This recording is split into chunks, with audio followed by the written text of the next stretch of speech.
ప్రేమతో మనం చేస్తున్నాం.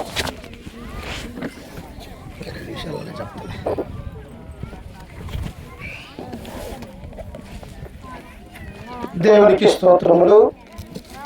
క్రీస్తునందు ఈ యొక్క గుడ్ ఫ్రైడే అనగా మంచి శుక్రవారం రోజు సంఘమంతా కూడా ఈ యొక్క కొండ మీద కూర్చొని ప్రభు అయినటువంటి యేసుక్రీస్తు ద్వారా తండ్రి అయినటువంటి దేవుని ఆరాధించడానికి మనమందరం కూడా మరి ఆయన యొక్క సన్నిధానమైనటువంటి ఇక్కడ చేరి కూడి ఉన్న మీ అందరికీ కూడా మన రక్షకుడు ప్రభు అయినటువంటి యేసుక్రీస్తు నామమున వందనాలు తెలియజేస్తూ ఉన్నాను.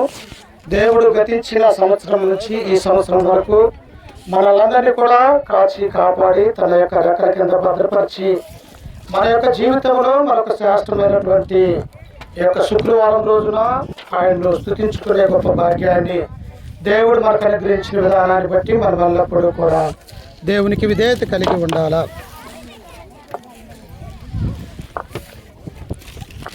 అలాగనే మన సహోదరులు ఎలబాబాయ్ గారు చదివించినటువంటి 7 మాటలు, బైబిల్లో అనేకమైనటువంటి దేవుని యొక్క మాటలు ఉంటూ ఉన్నాయి. పాత నిబంధన కావచ్చు, కృత నిబంధన కావచ్చు, అన్నీ కూడా పరిశుద్ధాత్మ ద్వారా ప్రేరేపింపబడి 40 మంది దేవుని యందు భయభక్తులు కలిగినటువంటి రాసిన ఈ గ్రంథాన్ని మనం చూస్తూ ఉన్నాం. కానీ నేటి దినాన శిలువలో పలికినటువంటి యేసుక్రీస్తు వారు ఎన్నో శ్రమలు, ఎన్నో బాధలు తన యొక్క జీవితంలో ఏ మానవుడు కూడా అనుభవించలేనటువంటి వాడిగా ఉన్నప్పటికీ లోకరక్షకుడైనటువంటి యేసుక్రీస్తు వారు ఆ శ్రమలలో నుంచి 7 మాటలు పలికినటువంటి వాడిగా ఈ యొక్క 7 కూడా చదివి మనకి వినిపించినట్టుగా మనం చూస్తాం. కానీ పిల్లారా, మొదటి మాటను మనము ఆలోచన చేస్తూ ఉన్నప్పుడు ఆయన ఏమని అన్నాడు? లూకా సువార్త 23వ అధ్యాయం 34వ వచనంలో మనము చదువుకుంటే లూకా గారు మనకు తెలియజేస్తూ ఉన్నాడు క్రీస్తు యొక్క గొప్పతనాన్ని గురించి. అక్కడ చూడండి ఒకసారి, లూకా సువార్త 23వ అధ్యాయము 34వ వచనం. యేసు, తండ్రి వీరేమి చేయించున్నారో వీరెరుగురు కనుక వీరిని క్షమించమని చెప్పాను. చూసారా ప్రియులారా, ఎక్కడున్నాడు ప్రభు అయినటువంటి యేసుక్రీస్తు వారు? శిలువ మీద ఉన్నాడు. శిలువ మీద ఉన్నటువంటి ఆయన ఈ లోకంలోనికి వచ్చిన తర్వాత ఒక మానవుడిగా, దేవుని యొక్క కుమారుడిగా, ప్రభువుగా, క్రీస్తుగా, లోకరక్షకుడిగా ఈ లోకానికి వచ్చిన తర్వాత ఆయన అనేకమైనటువంటి శ్రమలు అనుభవించి ఆ శిలువ మీద ఉన్నట్టుగా మనం చూస్తాం. ఆ యొక్క శిలువ మీద ఉన్నప్పుడు ఆయన ఏమంటూ ఉన్నాడంటే, తండ్రి వీరు ఏమి చేయించున్నారో వీరెరుగురు వీరిని క్షమించమన్నారు. కానీ అక్కడ జరుగుతున్నటువంటి విషయము అక్కడ ఉన్నటువంటి ప్రజలందరికీ కూడా తెలుసు ప్రియులారా. తెలియదమ్మా, క్రీస్తును ఆ యొక్క రోమా గవర్నర్ అయినటువంటి పిలాతు దగ్గరకు తీసుకుని వచ్చే విషయం కావచ్చు, లేకపోతే అంతకుముందు జరిగినటువంటి గెత్సేమనే తోటలో ఆయన కన్నీటి ప్రార్థన చేస్తున్నటువంటి సమయంలో కావచ్చు, లేకపోతే క్రీస్తును మీకు పట్టిస్తే నాకేమిస్తారు అని చెప్పేసి ఆయన ద్వారా 3.5 సంవత్సరాలు తిరిగినటువంటి అపోస్తులుడైనటువంటి ఇస్కరియోతు, యూదా కూడా, ఇవన్నీ కూడా క్రీస్తు వెనక జరుగుతున్నటువంటి విషయాలు ప్రియులారా. కానీ ఇవన్నీ క్రీస్తుకు తెలియదా? తెలుసు అన్నటువంటి సత్యాన్ని కూడా మనము చూస్తూ ఉన్నాం. అందుకనే ఆయన యొక్క శిలువ మరణానికి అప్పగించే సమయానికే శిలువ మీద ఉన్నటువంటి యేసుక్రీస్తు వారు శిలువ పక్కన ఎవరెవరు ఉన్నారంట? 2 దొంగలు కూడా క్రీస్తుతో పాటు శిలువ వేయబడుతూ ఉన్నారు ప్రియులారా. చూసారా, పరిశుద్ధుడైనటువంటి యేసుక్రీస్తు వారు, నీతిమంతుడిగా ఉన్నటువంటి యేసుక్రీస్తు వారు ఈ పాపం అనే లోకములో ఉన్నప్పటికీ కూడా ఏ పాపము లేనివాడిగా ఉన్నటువంటి ఈ యొక్క యేసుక్రీస్తు వారు దొంగల మధ్య వేలాడదీయబడుతున్నట్టుగా మనం చూస్తూ ఉన్నాం. అందుకనే ఇవన్నీ కూడా జరిగిస్తూ ఉన్నారు. ఓ పక్క రోమా సైనికులు తన యొక్క అంగిని తీసుకొని సీట్లు వేస్తూ ఉన్నారు. మరొక పక్క ప్రజలు ఏం చేస్తూ ఉన్నారంటే, యూదులు, ఇదిగో శిలువ మోస్తున్నటువంటి ఈయన దేవాలయాన్ని పడగొట్టి 3 రోజులలో కడతాను అని చెప్పేసి ఈ లోకంలో అనేక విషయాలు ఆయన బోధించాడు, ఇతను రక్షించుకోలేడా అన్నటువంటి ఆలోచన కలిగి అక్కడ అపహాస్యం చేసేవారు కూడా ప్రజలు ఉన్నట్టుగా మనము చూస్తూ ఉన్నాం. ప్రియులారా, ఇవన్నీ కూడా క్రీస్తు యొక్క మనసులో లేదు. వాళ్ళు చేస్తున్నటువంటి భయంకరమైనటువంటి దుర్మార్గమైనటువంటి ఆలోచనలు ఇవన్నీ కూడా క్రీస్తుకు తెలిసినప్పటికీ కూడా ఈ లోకంలో ఉన్నటువంటి మానవాన్ని రక్షించాలన్నటువంటి ఉద్దేశాన్ని కలిగి ఆ యొక్క శిలువలో తన యొక్క రక్తము కారుస్తూ ఉన్నప్పటికీ కూడా తండ్రి వీరేమి చేయుచున్నారు, వీరు ఎరుగరు, వీరిని క్షమించమనే మాటని మనము చూస్తాం. కానీ క్రీస్తును నమ్మినటువంటి మనము, యేసు క్రీస్తులో బాప్తిస్మం పొందినటువంటి మనము, ఆయన సొంత రక్షకుడిగా అంగీకరించినటువంటి మనము, మనకు అలాంటి లక్షణం ఉన్నదా అని నేటి దినాన మనం ఆలోచన కలిగి ఉండాలి.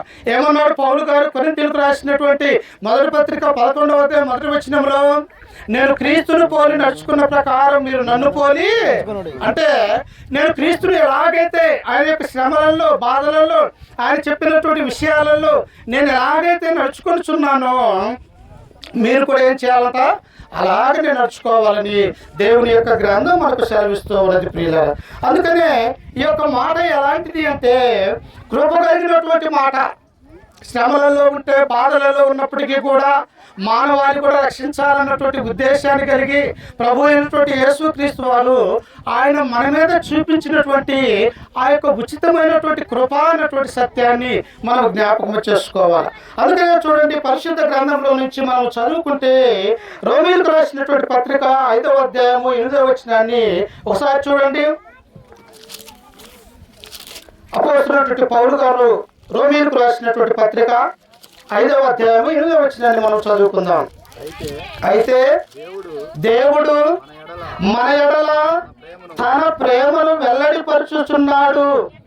ఎట్లనగా మనం ఇంకా పాపులమై ఉండగానే క్రీస్తు మన కొరకు శిలువలో ఉండి, శ్రమలలో ఉండి, బాధలలో ఉండి, ఇంకా శిలువ మీద ఉన్నటువంటి ఆయన ఏం చేస్తూ ఉన్నట, మన ఎడల తన యొక్క ప్రేమను వెల్లడిపరుస్తూ ఉన్నాడు. నిజంగా ప్రేమించగలుగుతారా?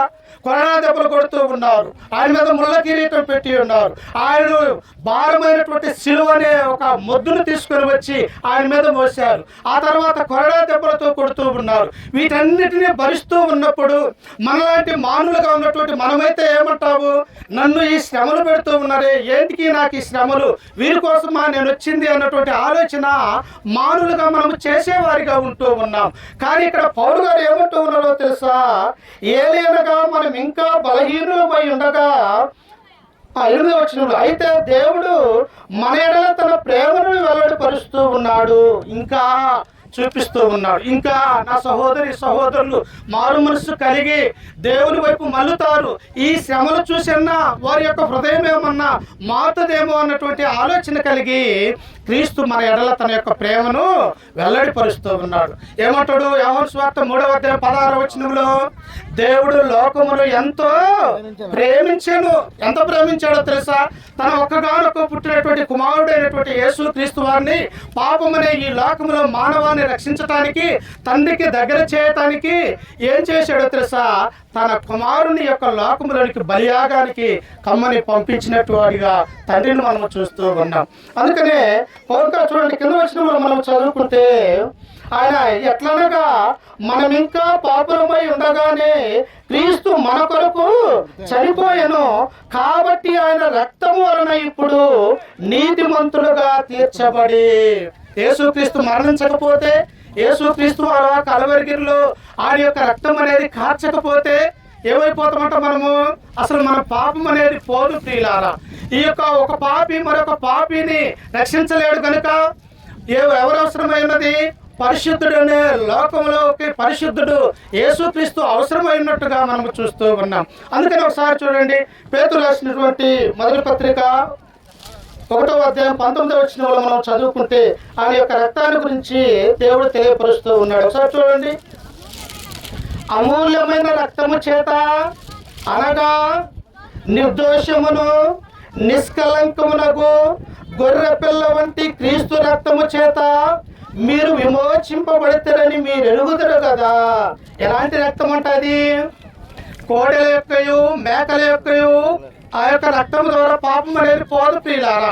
ఆనాడు పాత నిబంధన యొక్క చట్టములో పాపం పోవాలంటే ఏం చేసేవారు? ధర్మశాస్త్ర ప్రకారము జత గువ్వలనైనను, జత పావురాలనైనను, లేకపోతే కోడలనైనను, లేకపోతే పొట్టేళ్ళనైనను సంవత్సరానికి ఒకసారి యెరూషలేము యొక్క దేవాలయానికి వెళ్ళి అక్కడ బలిపీఠం మీద అర్పించి ఈ సంవత్సరానికి నా యొక్క పాపమును జ్ఞాపకం చేసుకోకూడదు అని ప్రధాన యాజకుడు ఆ యొక్క రక్తాన్ని తీసుకొని అతి పరిశుద్ధ స్థలములోనికి వెళ్ళి మన కొరకు చేసేవాడు ప్రియుల. అందుకనే పేతురు అంటూ ఉన్నాడు, అలాంటి రక్తము కాదు ఇది. ఎలాంటి రక్తం అంట? అమూల్యమైన రక్తము, అంటే మూల్యము కానిది, చెల్లించలేనిది, ఎవరు కొనలేనిది. అలాంటి రక్తాన్ని దేవుడు ఆ శిలువలో మన కొరకు ఆయన అర్పించినటువంటి వాడిగా మనం చూస్తూ ఉన్నాం. అందుకనే చూడండి, ఆయన దేవుడు ఇంకా మనము పాపులమై ఉండగానే తన యొక్క ప్రేమను వెల్లడిపరుస్తూ ఉన్నాం. ఇంకా మారు మనసు పొందలేదు, ఇంకా సంవత్సరాలు గతించిపోతూ ఉన్నాయి, మానవుల్లో ఏ చలనము కూడా లేదు. ఎందుకు దేవుడు నన్ను ఈ లోకములో పుట్టించాడు? నేను ఎందుకు ఈ లోకములో జీవిస్తూ ఉన్నాను? నా గమ్యం ఏమై ఉన్నది? చనిపోయిన తర్వాత నేను ఎలా పరలోక రాజ్యంలో చేరతానా, లేకపోతే నరకములోకి వెళ్ళిపోతాను అన్నటువంటి ఆలోచన అనేది నేటి మానవులకు తెలియనటువంటి వారిగా మనం చూస్తూ ఉన్నాం. అందుకని ఆయన అంటాడు చూడండి, ఎఫెసీయులకు రాసినటువంటి పత్రిక 1వ అధ్యాయం 7వ వచనంలో మనం చదువుకుంటే ఒకసారి చూడండి.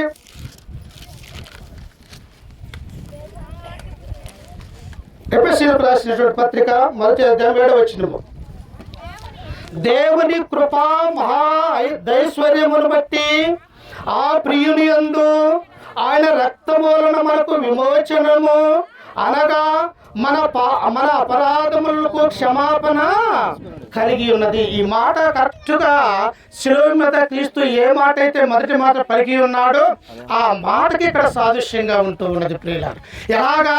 నీ నీతిని బట్టి కాదు, నీ క్రియలను బట్టి కాదు నీవు పరిశుద్ధురాలయ్యేది. దేవుడు మన మీద చూపించిన ఆ ఉచితమైనటువంటి కృప ద్వారా నన్ను నేను రక్షణలోకి దేవుడు తీసుకుని వస్తున్నాడు అన్నటువంటి ఆ సత్యాన్ని పౌలు ఇక్కడ సెలవిస్తూ ఉన్నాడు. అందుకని ఆయన ఇక్కడ ఏమన్నాడు? కింద వచ్చినప్పుడు ఇంకా మనం చదువుకుంటే ఆయన రక్తము వలన మనకు విమోచనమును, అనగా మన అపరాధములకు క్షమాపణ కలిగి ఉన్నది. అందుకనే పౌలు ఇదే పత్రికలో అంటాడు 2వ అధ్యాయం 1వ వచనంలో, మీ పాపముల చేతను అపరాధముల చేతను మీరు చచ్చిన వారై ఉండగా. ఈ లోకములో క్రీస్తు రాకపోతే మన బ్రతికేంటో తెలుసా? లోకములో రక్షణ అనేది లేనటువంటి వారిగా ఉన్నాం, దేవుడు అనేవాడు లేనటువంటి అన్యజనులుగా ఈ లోకంలో మనం ఉంటూ ఉన్నాం. కానీ దేవుడు మనల్ని ప్రేమించి ప్రభు అయినటువంటి యేసు క్రీస్తు వారి యొక్క లోకానికి పంపించినప్పుడు ఆయన శిలువ మరణం మీద తొలి మాట మాతో మాట్లాడినట్టుగా మనం చూస్తూ ఉన్నాం. త్వరగా ఊహించుకుందాం. చూడండి, 2వ మాట వచ్చేసి ప్రియులారా చూడండి ఒకసారి. 2వ మాట లూకా సువార్త 23వ అధ్యాయం 33వ వచనాన్ని ఒకసారి చదువుకున్నాం. చూడండి,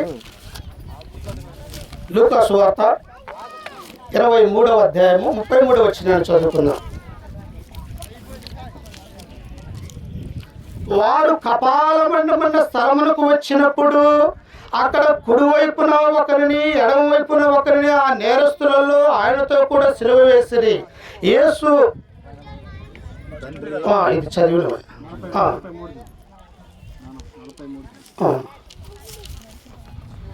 43.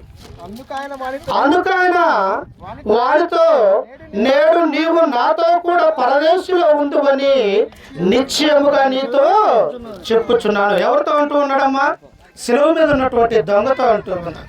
ముగ్గురు ఆ యొక్క గోల్కొత్తా అన్నటువంటి కొండ మీద ముగ్గురు సిలువ వేయబడుతూ ఉన్నారు. యేసు క్రీస్తు వారు మధ్యలో ఉన్నారు. 2 పక్కల ఎవరున్నారు? వారు అనేకమైనటువంటి చెడ్డ కార్యాలు చేసినటువంటి ఉన్నారు.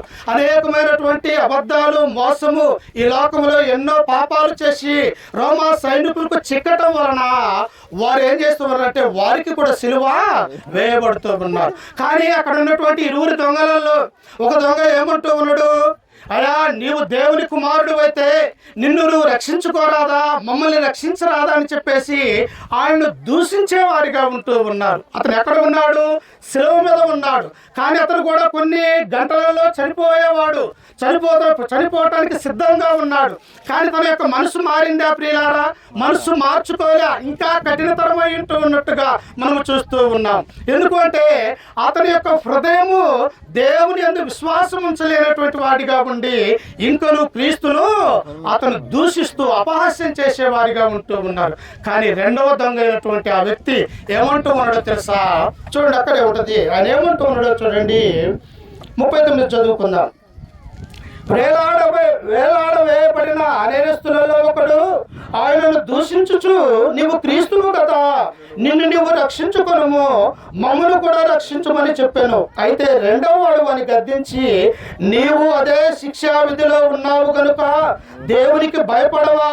మనకైతే ఇది న్యాయమే, మనము చేసిన వాటికి తగిన ఫలము పొందుచున్నాము. అమ్మా, ఒక వ్యక్తి హత్య చేశాడు. పోలీసులు వచ్చి ఎవరిని అరెస్ట్ చేస్తారు? హత్య చేసినటువంటి వ్యక్తినే అరెస్ట్ చేసి జైల్లో వేస్తారు. అలాగనే పాపం చేసినటువంటి వ్యక్తికే మా యొక్క మరణ శిక్ష అనేది ఉంటూ ఉన్నది.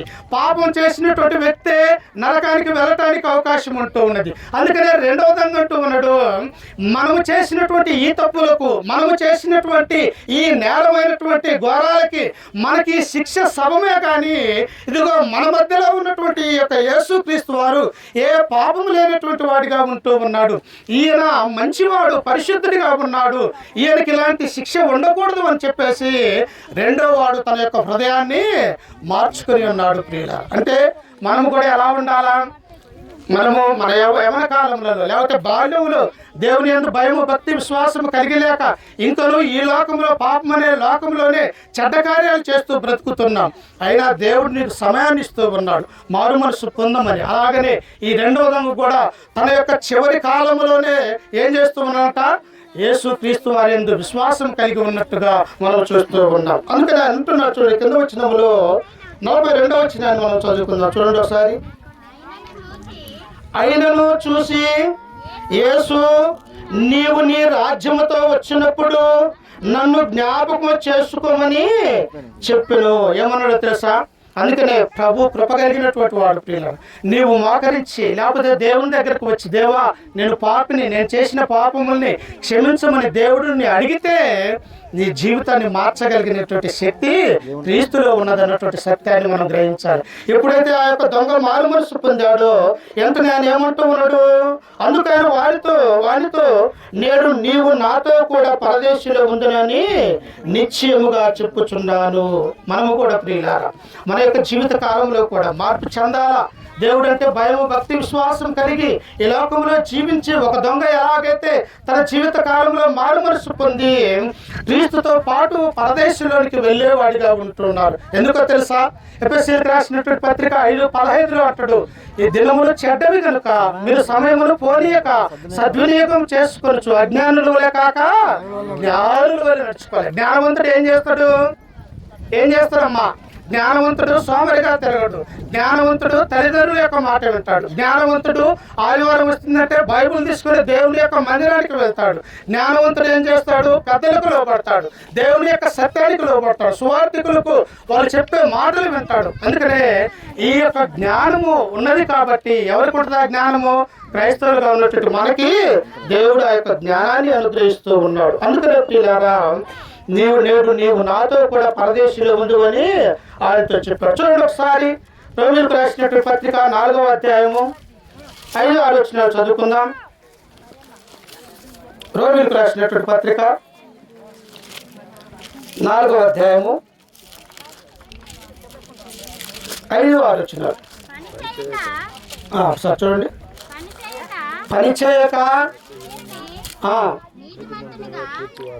పని చేయక భక్తిహీనుని నీతిమంతునిగా తీర్చువాని యందు విశ్వాసం ఉంచువానికి వాని విశ్వాసము నీతిగా.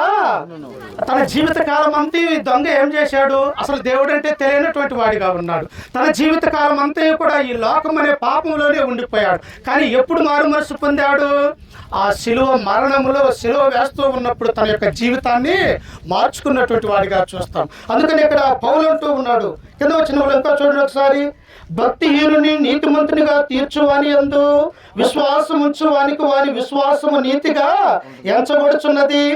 ఆ ప్రకారమే క్రియలు లేకుండా దేవుడు ఎవరిని నీతిమంతుడుగా ఎంచునో ఆ మనుష్యుడు ధన్యుడని దావీదు కూడా చెప్పుచున్నాడు. దేవుడు ఎవరిని రక్షించాలనుకుంటే వారిని రక్షించగలడు, ఎవరికి ఏది ఇవ్వాలనుకుంటే దేవుడు ఇవ్వగలడు అన్నటువంటి సత్యాన్ని మనం చూస్తూ ఉన్నాం. కనుక ప్రియులారా, ఈ యొక్క రెండవ మాట ఏమిటంటే, నేడు నీవు నాతో కూడా పరదేశం లేవదు. ఎందుకు మనం ఈ మధ్యాహ్న కాల సమయంలో ఎంత ఎండవేళైనప్పటికీ కూడా ఆయన యొక్క సన్నిధానంలో కూర్చొని మాటలు వింటూ ఉన్నామంటే, మనమందరం కూడా ఆ పరదేశం అనే పరలోక రాజ్యంలో చేరాలన్నటువంటి ఆ నిత్య జీవంలో మనము ప్రభువుతో ఉండాలన్నటువంటి ఆశ కలిగి ఉండబట్టే నేడు ఈ దినాన మనము ఆ యొక్క సన్నిధానంలో చేరుతూ ఉన్నాం. మూడవ మాట మనం గమనించినట్టయితే ప్రియులారా, ఏమైనా ఉన్నది ఒకసారి చూడండి. యోహాను సువార్త 19వ అధ్యాయం 25వ వచనాన్ని చదువుకుంటూ ముగించుకుందాం. యోహాను సువార్త ఆయన తల్లి ఒక్క నిమిషం అన్న. ఆయన తల్లి సహోదరి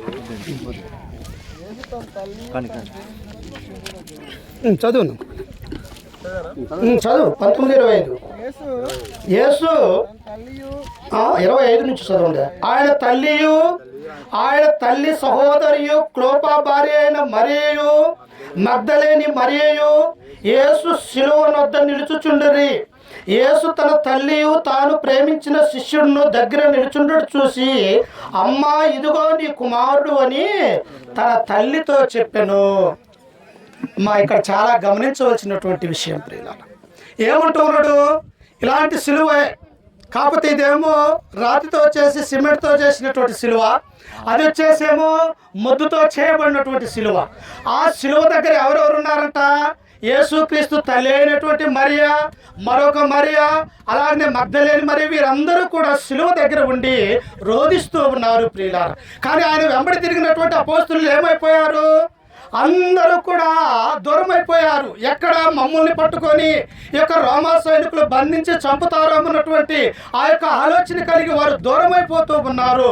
కానీ శిలువ మీద ఉన్నటువంటి ఆయన దగ్గర ఎవరున్నారు అంటే స్త్రీలు ఉన్నట్టుగా మనం చూస్తూ ఉన్నాం. ఈనాడు కూడా చూడండి, ఏ మందిరంలో ఉన్నా, ఏ సంఘంలో ఉన్నా, ఎక్కడ ప్రార్థన జరిగినా కానీ స్త్రీలు అనే తల్లులు మాత్రమే దేవుని యొక్క సన్నిధానంలో ఉంటారు. కానీ పురుషులు అన్నటువంటి వారు ఆయన సన్నిధానానికి రాలేనటువంటి వారిగా మనం చూస్తూ ఉన్నాం. అప్పుడు క్రీస్తు అంటూ ఉన్నాడు, ఏమంటూ ఉన్నాడు?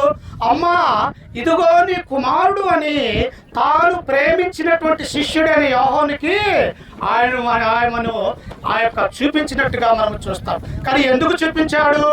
క్రీస్తు పుట్టిన తర్వాత మరియమ్మకు యేసేపుకు 4 కుమారులు కుమార్తెలు మరలా తమ యొక్క గర్భాన దేవుడు వారికి ఇచ్చినటువంటి వారిగా మనం చూస్తాం.